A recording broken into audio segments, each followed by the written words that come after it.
Good morning, good afternoon, good evening to everyone. In this lecture, we're going to start to dig deeper into Romanticism and start to touch upon some hallmarks of Romantic thought. And the first of those, the Sublime. And the Sublime was something that many different people sought. In addition to, say, for example, artists, whether through the visual arts like painting or writing or music. In addition, ordinary people sought the sublime. So what the sublime is, it's being drawn to things that are beautiful and attractive, but at the same time, these objects or these conditions evoke within the observer a sense of terror, fear, and or awe. So what was common during Romanticism was for people to go out into nature and to see these grand vistas, look out to the horizon, look out over the landscape, and then experience, right, that beautiful view, whether it's like an open plain or whether it's a mountain that's draped in snow. And it's so beautiful, but at the same time, it's this thing that's so big and it makes the person feel so small, right? Kind of changes the perspective. And what happens when encountering the sublime is that the self becomes lost in this seeming battle or shuffling around of emotions. And when this happens, the imagination steps in and helps the observer, the participant, to break free from the present. In other words, the space-time continuum of the present is broken, it's stopped. And then you're able to transcend, which is another one of the hallmarks. Transcendence. So with transcendence, right, that's when the rational mind is turned off. It's defeated by imagination. Did y'all just hear? Did y'all notice that? Right? What part of the mind is turned off? That's right, the rational. Where were we before in the Enlightenment? That's all that we were doing, right? We're just rational reason. But now in Romanticism, we've flipped the tables. We're no longer valuing that. We're seeking to confound the rational and let the imagination take over. So, right? So the sublime and transcendence. These are some key hallmarks for Romantic thought. For a lot of the writers and painters and ordinary people just like you and me, what they would do to encounter the sublime, they would take walking tours. These were especially popular in England.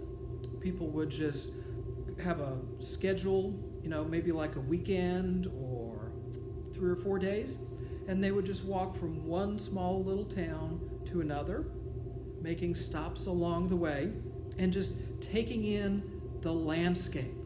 So they would see those beautiful things, they'd feel a lessening of the self, there'd be some confounding within, and the rational mind starts to dim, and then the imagination takes over, and then the observer, right, the person rambling about the countryside, would lose track of his or her thoughts at that moment.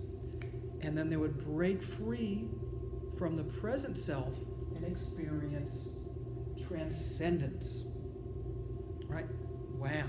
Now, the seeking of the sublime and these transcendental moments, we still do this today. Yeah.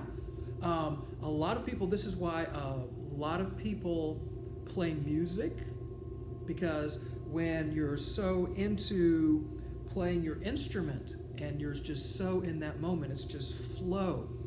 Everything around you turns off, right? And you experience transcendence. That'd be an example. For me personally, this happens a lot when I'm reading. One example that I always like to give is a few years ago, my wife came into the room and then she said, "This is the third time that I've told you that the phone's for you."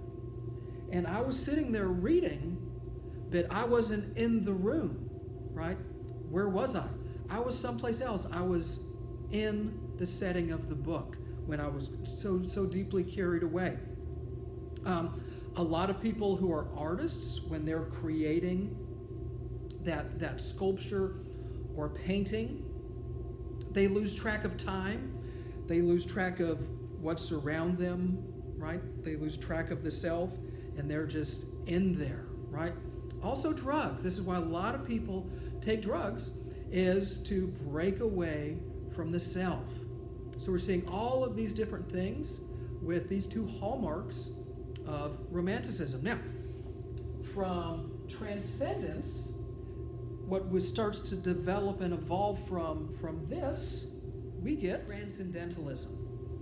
And transcendentalism, a lot of people today think that it was like a religion, like deism. It wasn't. It's more so a personal philosophy or a way of life.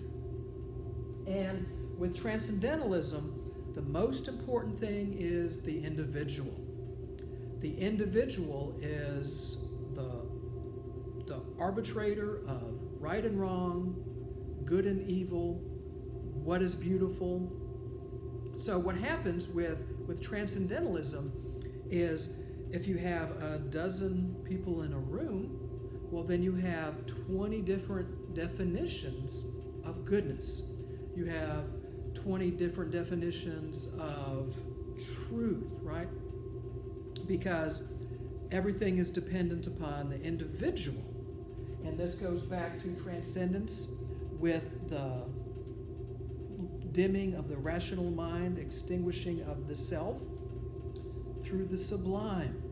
These objects or conditions which excited terror, but at the same time they were beautiful and inspired awe, confused the senses, the rational mind dims or turns off, and the imagination takes over. So again, we will chiefly see this happen with nature.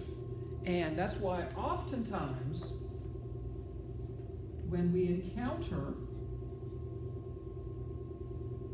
writings of the transcendentalists, we'll see nature capitalized with a big N. And this is reference that nature has become force of a deity.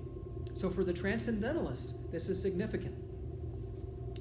No longer, to get in contact with the divine, do you need to go to church?